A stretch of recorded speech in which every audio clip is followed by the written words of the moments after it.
All right. So let's just let people trickle in. I cannot believe it's already 5 o'clock Central. Yep. Do you How pretty has it? much work 9 to 5 out there? I would say I work later hours usually. Um, like I like to do my personal stuff in the morning, like workout, podcasts, and then get stuff done afterward. How about you? How about me? Different lifestyle now. Yeah, I don't really have. I mean, I'm a night owl, so my partners are usually the ones that like take over the morning session, and then I'm usually up.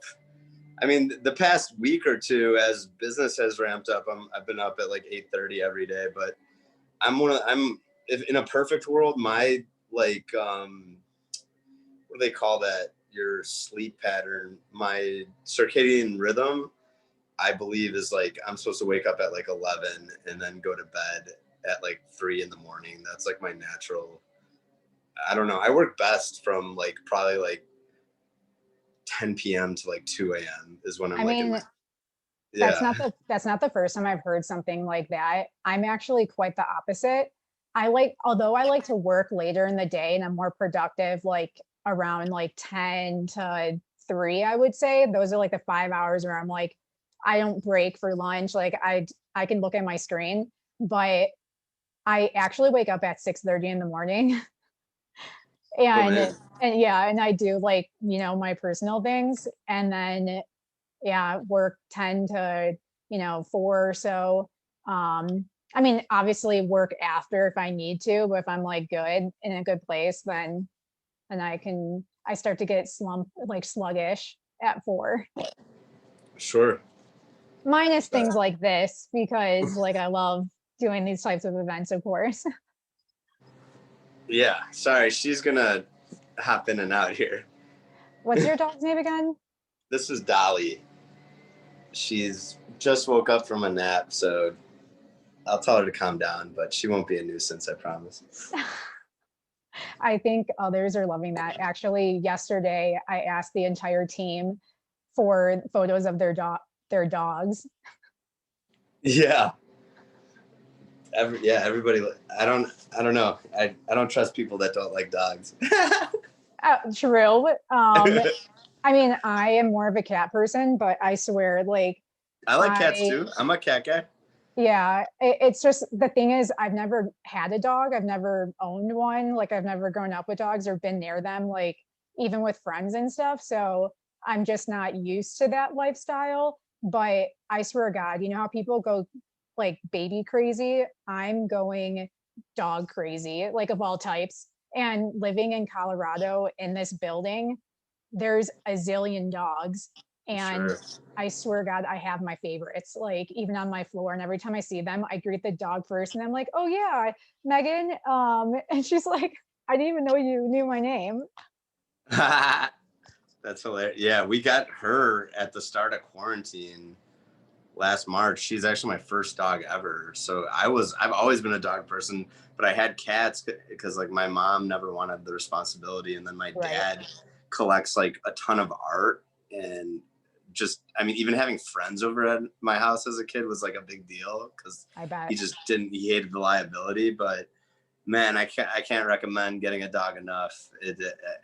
It's changed my life completely, and like I love this girl with all my heart. Oh, well, thank you for keeping her, because you hear all those stories that people are returning their pets because they're going back to work and they don't have time anymore. Oh, really? I didn't even realize that Yeah, was a thing. yes, that's the thing, because like pet adoptions have went through the roof during COVID. I mean, when people, not only because they have more time and they're at home to actually be with an animal, but they're lonely. But then once things open up again, they're like, what can you Yeah. do? I mean, it's no small undertaking. It's definitely a lot of responsibility. So, I cannot imagine, but I guess it sets you and Paige up. Okay, so I guess we've given it enough time. Good thing is those who could not make it can view this video on YouTube and on our website afterward. I'm super excited for this conversation. Zach is a friend of mine. He started an exciting new coffee brand, and we will discuss his journey building that brand. I'm Sydney Oberholzer, the marketing manager at Visual Fizz. And if this is not only your first event, but others who are attending, Visual Fizz is a full service digital marketing agency. We work with growing organizations who are building their brand or need a refresh. And then for anyone who hasn't been to this event, we talk through our featured guest journey in entrepreneurship, business strategy, marketing, and our guests share their experiences growing their brands and also their personal growth. In the past, we've covered topics such as conversion marketing, mobile app development, other CPG brands, and other major Chicago staples. Today, we are joined with Zach Rudd, founder of a new coffee brand called Loud Brew. He's repping it on his shirt. Repping it on my shirt. We just got these custom shirts made for Wicker Park Fest, which we sponsored this past weekend. This is the coffee. This is our 8-ounce shelf-stable can. And I'm obsessed with it. It's totally me. It's totally my vibes. And that's why I also asked you for a video of your brand, because I think it speaks for itself. Like I can't just talk about it. I had to include it in the like Eventbrite page. yeah, I mean, videos like our main play. So that's my background. Is I'm a filmmaker. I've been a filmmaker for like forever. Since I was a kid, I was writing stuff. But that's what I studied in college. That's what I've been doing, in some way, shape, or form for the past 15 years since I started college. And that's, where this is headed, is a lot of video marketing. And actually, that's something I wanted to jump into. But before we jump fully into Loud Brew, yeah, would love to hear more about your background up until this point. Like, where'd you go to college, and what did you do on top of filmmaking? Because I know that you also said that you were in marketing and sales beforehand as well. Yeah, so I come from a long line of salespeople. My dad was a salesman. My grandfather was a salesman. His father was a salesman. My background, I grew up in Lincolnwood, which is a suburb right outside of Chicago. I've always loved, music, film, food. Those are like, that's probably my top 3 right there. So this kind of combines all 3 of them. But I went to Niles West in Skokie. That's where I graduated from high school. And then my first year of college, I went to Columbia College in Chicago to study film. That was like a last minute switch. I was about to be enrolled in business school at University of Wisconsin. And then I just like followed my passion. And like at the very last second in August, I just totally pulled out of Wisconsin and went to Columbia. My first year at Columbia, I didn't love it. I was living at home and getting there by train, and I just it felt too close to home.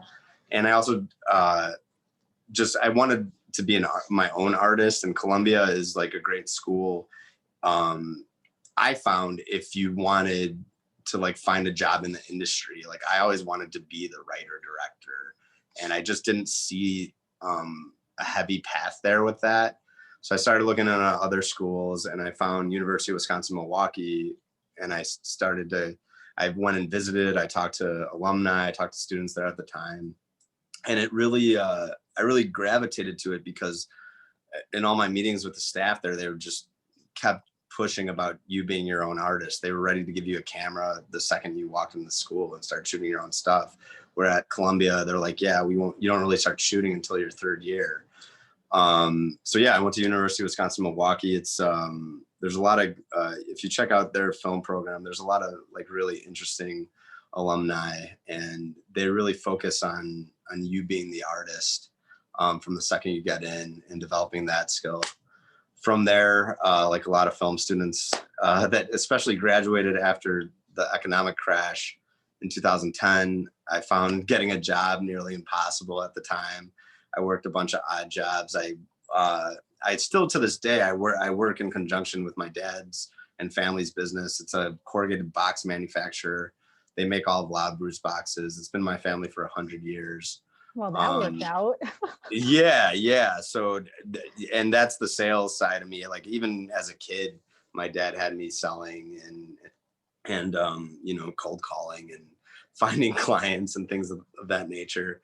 So I've worked there on and off. I was really fortunate at some point during that period. I was offered an internship at Chicago Film Workers Club, which was this big prominent post-production house that did color, visual effects, editing on major national commercials and a lot of independent and major motion pictures also. And I started in their like stock room, like just doing the most like monotonous like library cataloging of their commercials, and moved up within a few months, and they took me on as staff. And then I wore like a ton of hats there. I was a color assistant. I did editing.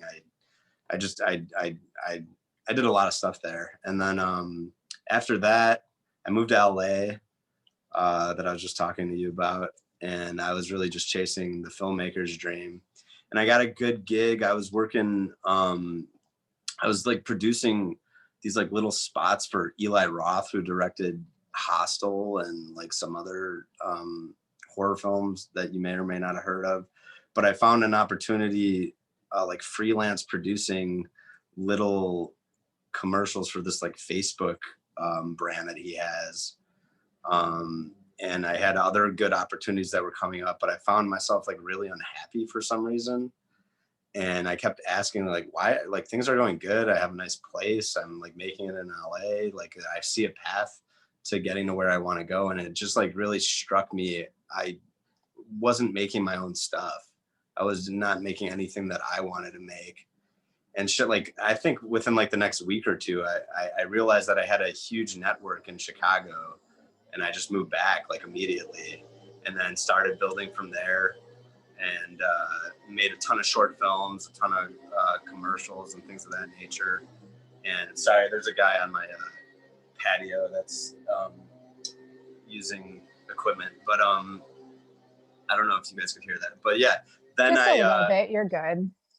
Then I immediately, once again, the money thing came up, and I needed a gig to support myself. And I applied at this place called Barbizon, which is a lighting company that sells lighting and film equipment to like every major motion picture and show that shoots in Chicago and the Midwest. So my clients were like Chicago Fire, Chicago MD, or Chicago Med. Wow. And I sold them everything that they use on a film set. And with that, I met like there's not really a player in Chicago in the film industry that I don't know now, because I worked there for 4 years. Then COVID happened, and thank God I got laid off, and I couldn't have been more thrilled, because I really wanted to start putting my energy more towards what I wanted to do. We optioned a screenplay that we wrote with a prominent horror producer. It's still in development. And when COVID started, I was just like, I'm getting unemployment. I'm not just going to like sit around and smoke weed and watch movies. Like I'm going to do stuff with this time. And I immediately started to develop other stuff. So I started a psychedelic news webpage that actually took off, that I had to put on the back burner. Wow. Loud Brew took over. And yeah, in October of this year, I was playing basketball with my friend who works in coffee. And I said, I really want to do a THC infused coffee. I have an idea to do a THC infused cold brew. And we took the idea to my other friend who does very well in commercial real estate. He loved it. And that was in October. And then we like built and developed the brand. We found a formulator. And in May, we started seeking our Series A funding. And within I've been trying to fund movies forever and could not get it done.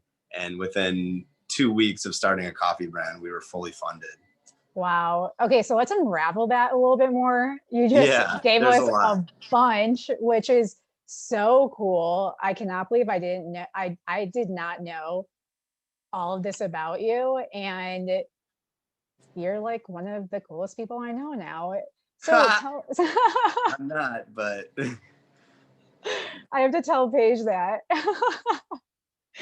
Um, so how did you go from film to like starting a, I mean, consumer packaged good, a beverage brand?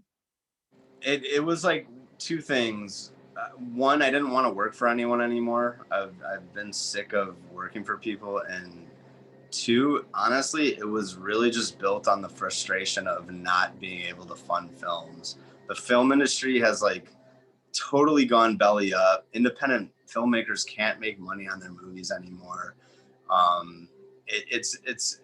No one will talk to you unless you have an agent. To get an agent, you need that money to make that first movie. Mm, I've gotten really close like several times. Like I said, we have a script now that we option that we're getting close to finishing that I hope can be a segue to getting representation and things like that. But yeah, I was looking for a product to be creative and artistic with that I believed in and could make money to fund movies. That's really all this is. And but now it's turned into like I really just believe in the product. Like I also yeah. love cold brew coffee. Like I drink it religiously, and we'll get into that. But like we were very fortunate we got very lucky with finding our beverage developer. He was the second phone call we made, and he has equity in the company, and I owe it all to him pretty much.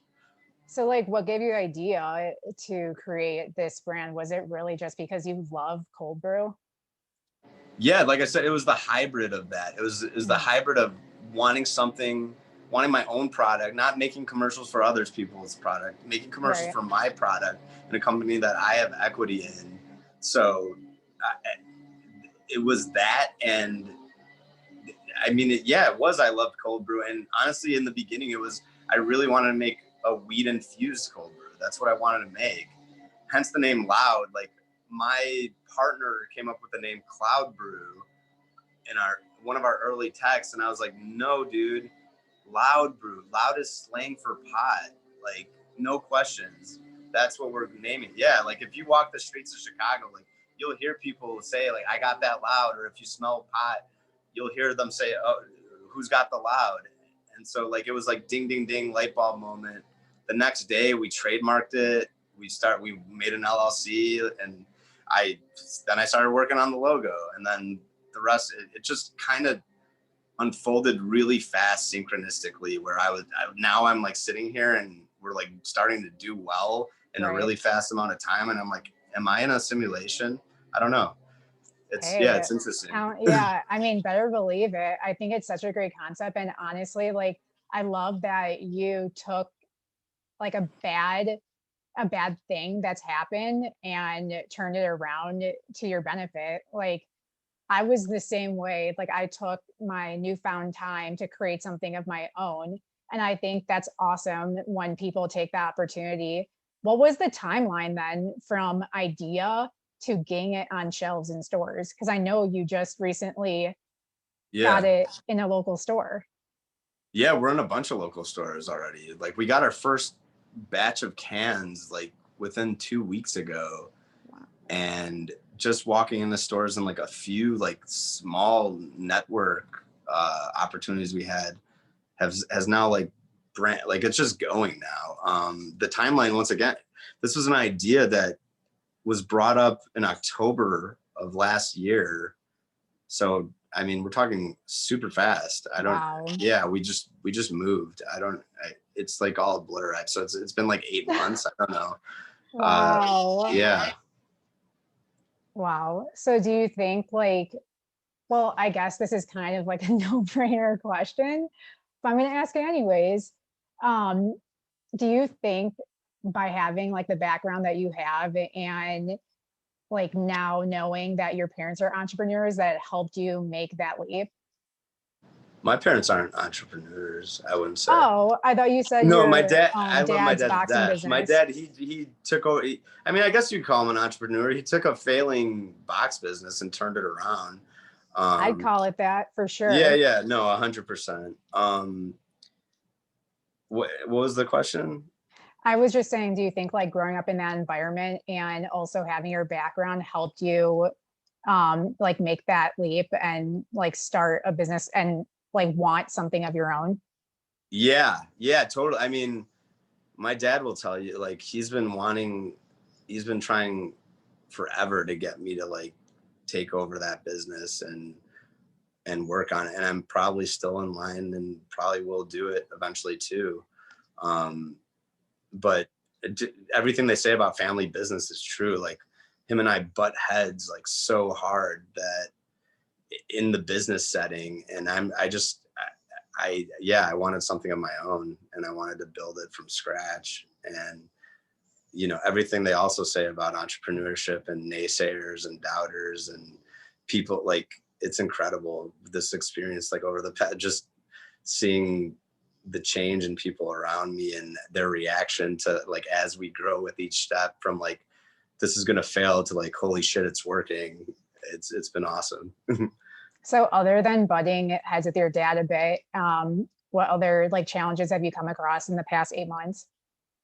Every single challenge you could think of, everything they say on Shark Tank is true, and then tenfold. Hang on. Oh, sorry, I was getting a call. Oh, yeah, everything they say on Shark Tank and entrepreneurship and all that is true.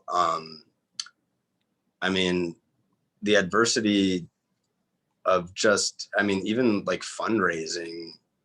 I say that it happened in 2 weeks, but it took months and months and months of us going to like other funders and them saying like, oh well, I want to see your business plan, and like we hadn't even done that yet. So then I was like, okay, we have to go chop up a business plan. And then I mean, just every step of the way there's issues, especially like once we were funded. And I mean, just internally, Right. different directions that the partners want to go. And I mean, we're constantly in the state of like, one of our partners, he just wants to move as fast as possible. And me and the other guy are like way more calculated and we want to be more cautious. But I think that yin and yang, it like really makes us who we are and where we're going. Yeah. But we've had everything from production malfunctions, delays in getting ingredients, co-packing issues, damaged cans. Like we did a 5,000 can run where we paid for all 5,000 of those cans in the beginning, and we only got 3,300 of them. And Wow. that's just, yeah, there's a lot that goes into this. Is the game we're in is a very expensive, audacious game. Like the cost of like making these cans is like very expensive. And the only way to get that price down is to scale Mm. and grow. And as we can buy more in bulk, that price will shoot down and then we'll become more profitable. But yeah, I mean, you name a problem. I mean, we were sponsoring Wicker Park Fest, and up until like 2 weeks before, we were weary that we'd even have cans for it. So yeah, there's anything that you can imagine has come up already. Wow.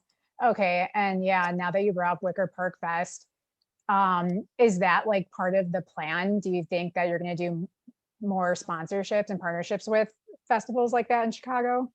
Yeah, I mean, the way I see it right now, we're complete infants. Like we are babies in this, and every festival, I mean, it's a tremendous amount of work. I worked like probably like 50, 60 hours over the course of 3 days on that festival.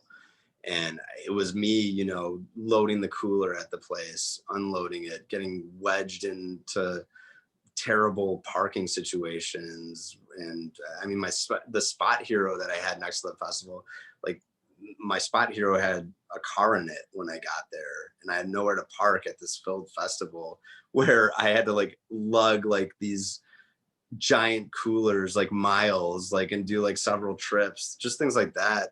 So there's a lot that goes into it, and especially as a small company with not that many people and not a ton of capital to start with. It's just like everyone's like, we're all hands on deck. It takes a lot of work, but as we grow and, you know, we could have employees and, you know, just have the ability to pay people accordingly.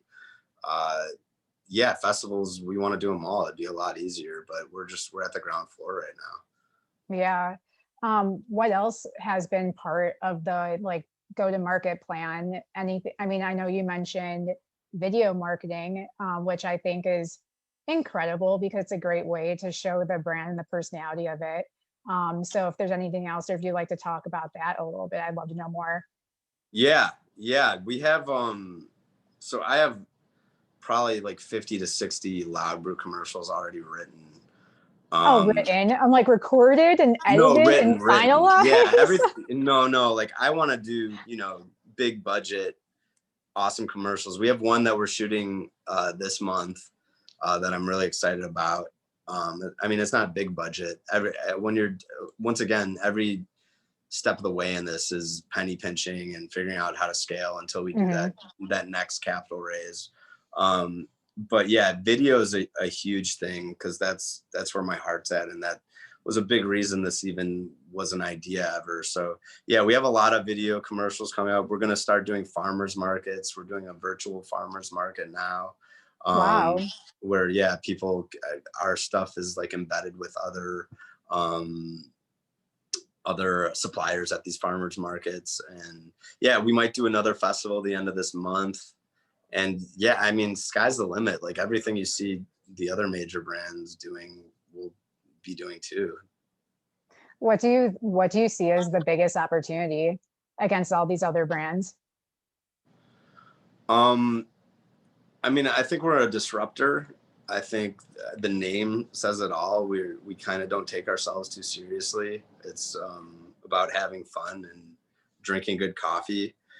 We also infuse it with L-theanine, which I think it's pretty apparent is on the rise as a newly highly used nootropic. I can't tell you the amount of people that I say there's L-theanine in it, and they say, "Oh, I take an L-theanine pill with my coffee every morning." L-theanine's an amino acid that's found in green tea, and basically, a lot of studies are showing, even government studies, NIH studies are showing that in conjunction with caffeine, it creates a non-jittery caffeinated boost. So it's caffeine without the jitters. There is caffeine in it. In this particular can, the 8 ounce, there's 150 milligrams of caffeine, and then there's 50 milligrams of L-theanine, and it promotes focus, clarity. They're finding Right. even better sleep. So nootropics, I mean, I mentioned THC, CBD, like we're working on all that, and that's kind of what I feel is going to set us apart. Besides the fact that, I mean, at the end of the day, a big part of why I think it's working and what we wanted to do. I mean, I'm very grateful that it's working. But it was making a can that stands out. I walked the beer aisle for so long, and you know, it was like an art gallery. Like microbreweries are doing amazing stuff on their labels, and then you go to the cold brew coffee section, and no one has a cool can. So I just feel like we put something out there that's disruptive and people are gravitating to. And we really designed the can in a manner where we were like, okay, if you walk by this, you're going to want to at least try it. Like, at least, I mean, Or read like it at least. me personally, that I made it where if I walked by it, I would buy it. So, I mean, that's my frame of reference, but we're selling out of grocery stores, so it seems to be working. So, yeah. Okay, and so just to confirm, um, do all of your variations have THC in it right now, or do you No, have there's one no without? THC Oh, there's no THC in it right THC now. in anything. Yeah.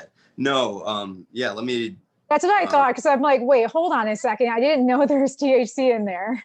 No, I was bringing that up. So like Loud Brew, that was like our initial intention. We wanted to make a THC infused cold brew. We started going down that path and looking at it, and it was just highly expensive to ship over state lines, the legislation. Right. There's so many rules, and we were like, okay, we definitely don't have the capital right now to go after this. Why don't we build a legal coffee brand that could be sold online and in stores, and build the brand and have that as an intention for later. And so that's what we're doing. We're in talks with people right now about doing that. So no, to clarify, there's no psychoactive ingredients in this. There's no THC. It's just cold brew that you could get at local grocery stores and online. That's awesome. So, okay, I need to know more about like, your partners as well. Does anyone have a background in like coffee Yeah. or food? Okay. Yeah. So there's a silent partner that will remain silent for now. But he's got a heavy background in coffee. Um, he's several years, I think he's got 7 years in the coffee business. I could speak more on the beverage developer who's also on our team. I'm not sure if I could say his name or not, but You don't have to. I'm just curious yeah, just in general because he's worked in the beverage industry for I think over 20 years now. He was the head of research and development at some as major as they get beverage companies. So I take that back. He was the vice president of research and development at a major drink company that everyone here has heard of. And that's the guy that really made this possible. And that's where the momentum really came from. Was on our first, we had a brief meeting with him, and then we went to his lab, which he has in the basement of his house, and we tried the product for the first time based on directions that we gave him against 8 of the top cold brews on the market that can cold brews. So we did this blind taste testing, and we scored everything on bitterness, aftertaste, smoothness, a bunch of other variables. And it won. This Loud Brew on its first iteration won hands down above all 8 other top competitors immediately, and we hadn't even tweaked it. And that was like the first of like a series of aha moments where I was like, whoa, we really have something here. Like, and the more this particular person's name got brought up in discussions with other co-packers, with other people in the industry, the same question kept coming up, like, how did you find him? Yeah. And I found him because there's a girl I went to high school with that works at a beverage company called Imbibe. And Imbibe's in Niles, and she's the business development manager. And I had been like interested in making a beverage for a while, but it hadn't come up. And I reached out to her and I said, hey, I'm looking to make a THC infused coffee. Do you guys do that? I don't even know where to begin with this. And she said, oh, we don't do THC coffee, but this guy was the head of research and development at Imbibe, and he just left and started his own company. He would definitely be interested. And I called him up, and we got along like right away, and he loved the name and the logo, and the rest is kind of history. So, well, that's actually incredible to hear. And I love hearing how things work out like that, like especially following your gut and just like immediately making a connection with someone. How do you all complement each other? Yeah. So one of the silent partners, he does all our back end work. So he's very business savvy and learns more every day and surprises us every day with how quick he's able to pick things up. Between running our Shopify accounting, which is our website, and even setting up our POS system for the Wicker Park Fest event that we just did. Like, that's not me. I'm not a tech guy. I don't want to sit there and crunch numbers or do things like that. That's him. My other partner is like that as well, and he's a heavy hitter in commercial real estate, and that's both of them want to remain silent for now. But he's the bull. He's the run and gun, amazing business dude that just knows negotiations, knows contracts. So he's the guy that reads all our contracts, makes sure that we're good. And then we also have an investor who's a super amazing lawyer, and he helps us on the legal side and guides us with that. And then me, I'm just kind of the jack of all trades, wear all hats guy for now. I'm the CEO and the sole employee of it. I took that on when we were negotiating the operating agreement and the investment. Every investor, over and over wants to know, like, who's going to run who's going to do the day to day, who's going to be there to rely on. That's me. And I'm the marketing. I run all our social media pages. I shoot all our video. I do all our door-to-door sales. So I'm out on the road selling, and yeah, it's just a really nice, balanced team with a lot of smart individuals that make it possible. And then there's Joe, the beverage wizard, who we owe everything to, who continues to be our liaison between getting the ingredients, to helping us with formulations, to last minute for Wicker Park Fest, the way we were able to get our cans because these cans we couldn't get line time with from co-packers because everything in manufacturing is just crazy right now, and we're too small. But we were able to find another co-packer that does cold chain coffee. And the day before we went in, like, it was very rushed, but our guy, he took 3-4 hours to really work with us and develop a cold chain coffee that tastes exactly like this, if not better. And we were able to pull that out a day before going into production, went in production and made a bunch more cans for Wicker Park Fest. So having that asset of a beverage engineer on the team on top of everything that I just said, it really gives us the confidence and wherewithal to do this. Wow. Yeah, it really does sound like that, where it's nice to know that you all like have your certain area of expertise for the business, and that way you can trust one another and keep moving forward. There are some questions that we received from the audience in the Q&A that I'm going to read off. Sure. Let me just quickly skim them. So earlier you mentioned building momentum. Yeah. Really quickly, what were some key momentum building actions that led to big payoffs? Yeah, I mean, all of it is just, key momentum building action. I mean, I mentioned finding that formulator so quick and just going with your gut, like, consistently, and moving as fast as, like, moving it. I don't want to say as fast as possible, because I like to marinate on things a little bit, but really just listening to my gut, all of us collectively listening to our gut and just making decisions and not mulling over stuff too long. Like, we could have shopped other beverage developers and so on. And we did. And, but we moved really fast on working with our guy. We did for a bit, and then we said, you know what, we talked to enough different people and enough different companies to gauge, the vibe, for lack of a better term. And we were like, yeah, this is a no-brainer. Let's go with this guy. Boom, we moved. Same with the logo. I mean, in all honesty, this logo was made on Fiverr for $50. I found the artist. He's a guy in Indonesia that I found. I typed in trippy art, and I met this fella, and we started going back and forth. I loved what he was doing, and I said, hey, I have an idea for a logo. I want to do something with the can being poured into a cartoonish figure's ears.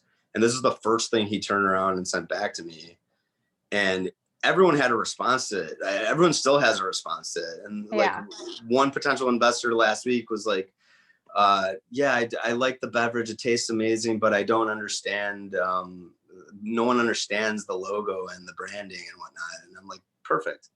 And it's like, not thinking about like, we like it. It doesn't, okay, like it's like that Kanye West song with the Will Ferrell sample where they're like, nobody knows what it means, but it's Yeah. provocative. Like that's how we're looking at this, and I think that's a big part of our success so far. We just don't overthink things. We just move, and so every step of the way is aha momentum moments. You know, like even now we're about to do a big run of cans, and we might look at our budget and be like, oh, maybe that's out of the budget for now, and we should maybe go a little less. But it's just we're just going straight into things with full-fledged confidence, and I think that's how we're going to succeed. Yeah. Um, I mean, honestly, like you have to be decision makers and you can't just like keep holding off, you know what I mean? I think in my perspective, I think that's like one of the challenges that I face. Like I need to literally exhaust all of my resources and that takes too much time and no one can grow that way. So that's incredible. Do you have any plans to distribute nationally? 100%. Yeah, we're shipping nationwide right now. So if you go to drinkloudbrew.com, we'll ship directly to you wherever you live in the States. I don't think we're shipping to Hawaii and Alaska, but Mm. in the immediate 48. Yeah, 100%. We're going to go national.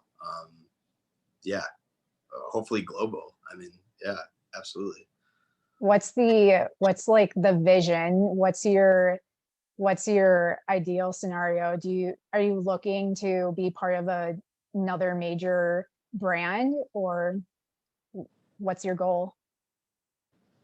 I take it day by day. I mean, right. I don't necessarily have like an absolute goal. Um, I could see myself being part of this company and growing it, you know, and have it be as popular as Campbell's Soup or something. I could also see me wanting to move on to greener pastures if the opportunity present itself. But I'm again, it's like it's really, I mean, not in that regard. Like I always want to have at this point, like this is my baby, like greener pastures, like, but I'd still have a foot in Loud Brew for sure. Hmm. Like I don't see myself separating from it at like in totality ever. But yeah, I don't. That's the thing. I believe in like Zen philosophies and living in the present moment more than the future or the past. So when those opportunities arise, we'll look at them in the present moment, and whatever has happened before will lead up to what happens then. But I can't really speak to anything besides what's happening now because I'm a big Hmm. believer. I just believe it's always the now. It's Yeah, so yeah. things are going well and it's still so new. So I could see that. And I have faith in you for real. A couple more questions from the audience. How do most of your customers find you? Um, I mean, so going back to us being infants, like we've literally only had product for 2 to 3 weeks now. So Yeah. they're just finding us. They're finding us on, you know, the few grocery stores. So we're in Go Grocer, we're in Fresh Market, we're in Fresh Farms, um, we're in Food Smart. So like a lot of like local uh, maybe mainly like Logan Square, Wicker Park area, but also in the suburbs and then just online and word of mouth. I think word of mouth Hmm. is one of the most valuable things that still gets overlooked because the internet's so prevalent. But you're only as good as like the last customer that drank your product and is excited about it. So yeah, those are the main ones so far. Yeah, I'd agree. With anything that I try new, if I don't immediately have like a reaction to it, which your can already has that, I definitely listen to those closest to me, and at least try it once. So I'd agree in that, especially when you're starting off. How did you get your product to like, sorry, let me reword this. How did you make it possible for your product to be in these stores like Go Grocer and Fresh Market? Yeah, a lot of that was network. Some of them were just walking in, but I mean, Fresh Market in particular, I used to live by that store. A kid that I grew up with in Lincolnwood owns it, and I knew that. I hadn't talked to him in 5 years since I lived over there, but I just texted him and I was like, "Are you still running Fresh Market over there?" He's like, "Yeah." And then I sent him information about the company and walked in the store, brought him a case. He sold one case the first week. You know, all these guys are always, they're always like, even friends of yours are always hardballing you and they want to give you the reality of the situation. So every single store we go into is like, yeah, you know, we'll see how it goes. Cause I'm like 8 billion of the rest of the guys. But that store went from one case that first week. He bought 2 cases the second week. And then I just dropped off 3 cases yesterday. So it's going. Other people are just with a network and then walking into places. We've had success. So yeah, people, I mean, people will try it if you walk in and, you know, you talk with sincerity and be nice. That's really, be nice to everyone. That's how you succeed, I think, more than anything. Yeah. And I guess if all else fails, have them try it and see for Yeah, themselves. no, 100% have them try it. I mean, you get store vendors too. I mean, they see, there hasn't been one person that didn't look at the can and at least like go, you know, what the hell is like, and that's all by design. So yeah. Do you have any plans to advertise to Yeah. to advertise So I those mean, we're doing videos a that little you've bit been thinking? advertise on what, Facebook and Instagram.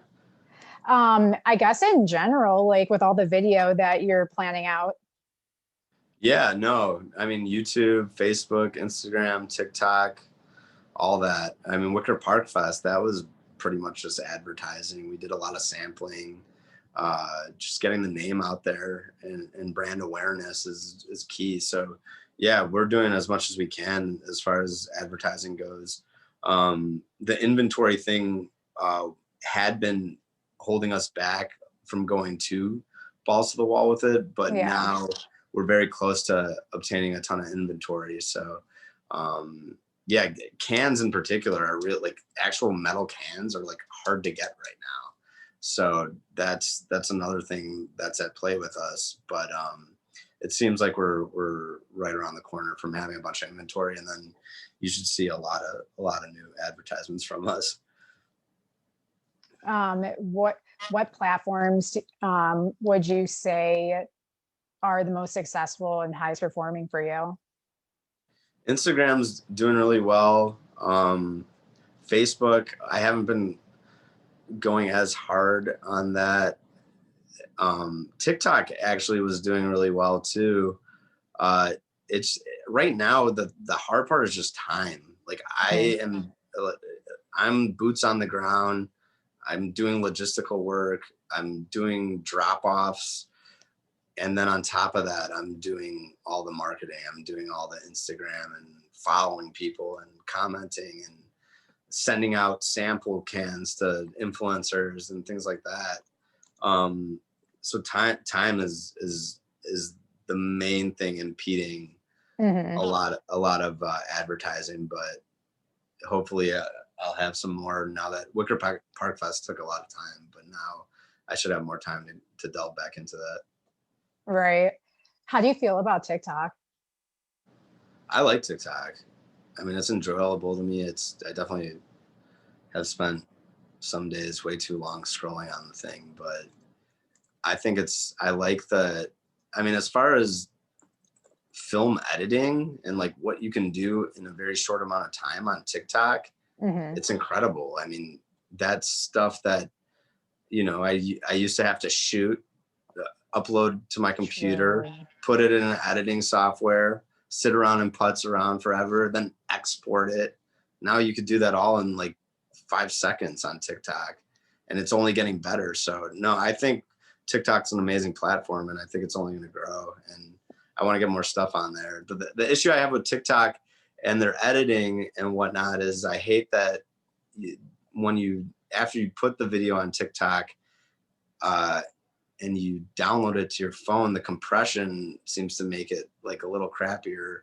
And then also it has that TikTok symbol on it. So when I post to Instagram, I mean, maybe this is just paranoid thoughts, but I just feel like Instagram, I mean, I've noticed even if there's like music in it, Instagram seems to kind of suppress TikTok videos. So it seems like there might be some sort of brand war going on there. I mean, that for sure is probably part of it. Yeah. But also I find that, like, even though um it's coming from TikTok, that those are the videos that are circulating because those are highly engaging videos anyway, versus just posting um like, I mean, I guess I would have to do an A/B test on that, and maybe that might be a good exercise for you as well. But I mean, you could be right with the algorithms, because that would make sense, especially with all the new features that Instagram's rolling out. But I need to check out your TikTok because I feel like your product would do well on a platform like that. Yeah, we got it. It's going on TikTok. I haven't posted there in a bit, but I usually upload the TikToks to the Instagram. The thing to keep in mind with everything that you're like, most of the stuff you've seen on both of our things, I was Mhm. doing for 2 months with 2 fake cans. So I only had 2 fake cans. They weren't filled. They were mock can. They were hand labeled. They cost us $150 each to get made. So I was like guarding them with my life and pretending that we had product as we waited to get line time on these manufacturers' schedules. Yeah. So I'm just at the point now where I can actually start shooting like full-fledged commercials and like give cans to the actors, or we spent 2 months before launching with me just doing everything I could with 2 cans. So yeah, it's exciting. Wow. We haven't even like hit the tip of the iceberg of it yet. Yeah. I'm sure we've talked about this a little bit before, but I just want to ask again, what's next for Loud Brew? Um, a lot. So this is just our original black coffee SKU. We have oat milk SKUs with flavors that we're working on right now. We're probably going to do another capital raise here within the next 6 months. So getting more money is going to be highly beneficial to us to, do more advertising, to do larger runs of the product. And the rest should unfold naturally. More grocery stores, potentially further distribution in other areas like Los Angeles and New York, having facilities that are closer there, so our product retains freshness and so on. Yeah, I mean, the sky's the limit. I really just want to push this as far as it could go. So we'll see. Yeah, I look forward to seeing everything or I will continue to look at and follow your journey. It's definitely an exciting one. And you know what? Our team loves coffee and we talk about it every morning. So if you ever need Oh, any testers, yeah, send it our we'll way. definitely send me your address on where to send. Yeah, we'll send you guys some Loud Brews for sure. That's awesome because you've sold me, and I wish I was there when you started rolling it out, because I feel like I've been seeing it since the beginning, and now knowing that they were just empty cans, I'm like, oh, okay. Yeah. Um, Yeah, so if you guys we're Drink Loud Brew on everything. It's drinkloudbrew.com as our website, but our TikTok, our Facebook, our Instagram, it's all Drink Loud Brew, one word. And yeah, everything you see on there, again, since I don't know, maybe 2-3 weeks ago when we first got our product, was just me with 2 fake cans trying to make magic happen, including the yeah, including the video with the Olympic swimmer. If you watch that one, I did. that's just 2 fake cans again, and we're filling it with brown water to make it look like our cold brew. Well, you did well. You sold me on that. Wow. Well, thanks so much, Zach. I mean, we literally just chatted for a full hour. It was incredible to hear your story and what's going on this Growth Series event.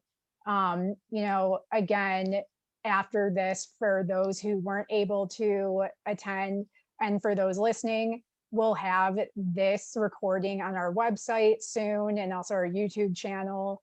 And please stay tuned for our next event They will all be on our website, past and future ones.